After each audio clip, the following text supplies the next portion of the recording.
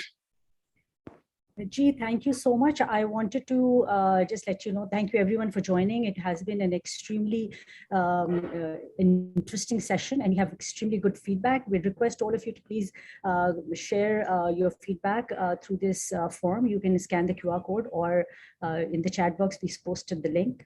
So that's all I have to say. Thank you all of you for being here today, and it has been an amazing session. Thank you. Thank you. Thank you, everyone. Thank you. Allah Hafiz. Thank you. Thank you. Allah Hafiz.